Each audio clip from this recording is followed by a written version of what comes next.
Welcome நண்பர்களே. இந்த வீடியோவில் நம்ம என்ன பார்க்க போகிறோம்னா, மால்தீவினுடைய இந்திய பெருங்கடலினுடைய கரையில் இருக்கக்கூடிய ஒரு ப்ரைவேட் ஜெட் வில்லாவை பற்றி தான் நம்ம இதில் பார்க்க போகிறோம். இது போயிங் 737 அதனுடைய வடிவமைப்பில் இந்த வில்லா அமைச்சிருக்கிறாங்க.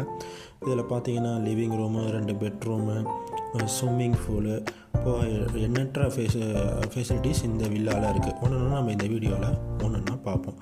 ஸோ இந்த வில்லாவில் இருக்கக்கூடிய அந்த லிவிங் ஏரியாவில் பார்த்தீங்கன்னா, அந்த இடத்துல அந்த ரெக்கையில், அந்த பிளேனுடைய ரெக்கையில் இருந்து நம்ம பார்க்கும்போது இந்திய பெருங்கடலினுடைய அழகிய தோற்றத்தை நம்மளால் பார்க்க முடியும்.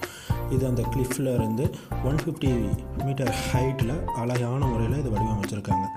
அதுவும் இல்லாமல் அந்த ஸ்விம்மிங் பூலில் நம்ம டைவிங் பண்ணுறதுக்கு எல்லாமே அழகிய தோற்றத்தில் அந்த பிளேனுடைய அடிப்பகுதியில் இந்த ஸ்விம்மிங் பூலை அழகாக வடிவமைச்சிருக்காங்க. அதுவும் இல்லாமல் நம்ம பிளேனுக்குள்ளே ஒன்றுனா பார்க்கும்போது உள்ளே என்ட்ரானதுமே ஃபஸ்ட் எடுத்தோமே ஷவர் ரூம், குளிக்கிறதுக்கு ஷவர் ரூம்